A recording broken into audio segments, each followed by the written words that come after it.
Well, I think why I'm in Toastmasters is really to have more of an impact when I speak to people.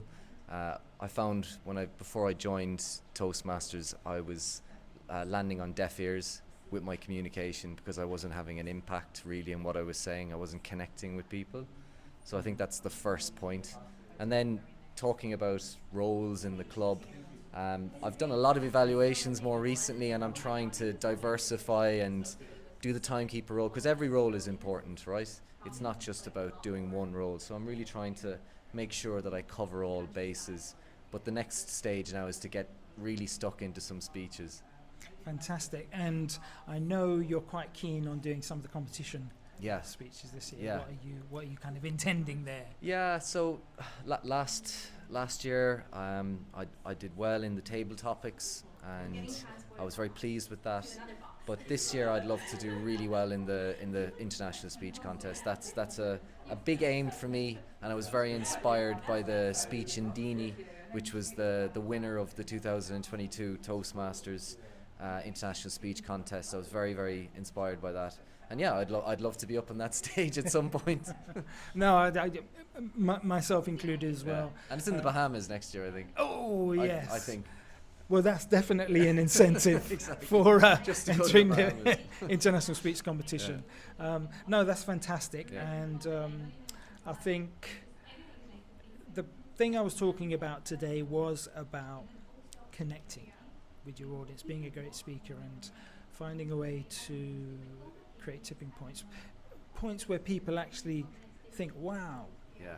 And I think looking at your journey in Toastmasters, you have begun to master that. Literally, even in being timekeeper, you get people to think differently. And can you speak to that? Yeah. Well, first of all, I think mastery is a big word. I personally, and that's because there are some people in this club, and I try and take bits from them. Like, for example, you in the morning, you have this energy that I'm always trying to, keep up with that energy. I do call you Tony Robbins, so you are kind of the in-house Berkeley Square Tony Robbins. So I try and take bits from everyone, but I think when you do hit, if you want to call it mastery, is when you go all the way to, let's say, the international speech contest. You get to go to that state. That's when you've started to really hit a peak.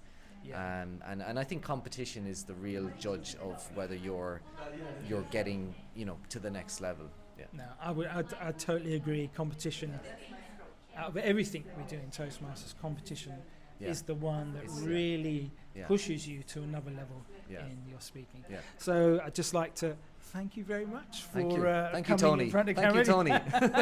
Yeah. That's what I'll do next time. So there you have it. Emmet Naughton, who was our timekeeper today, but is also a fantastic member as well. And I'd like to encourage you as well. If you haven't been for a while, come down every Wednesday at the Lansdowne Club to practice your speaking skills. And as we always say, on our own we try, but together we fly. Take care, everyone. It's goodbye from me, and it's goodbye. Ciao, ciao. From the Irishman. Thank you.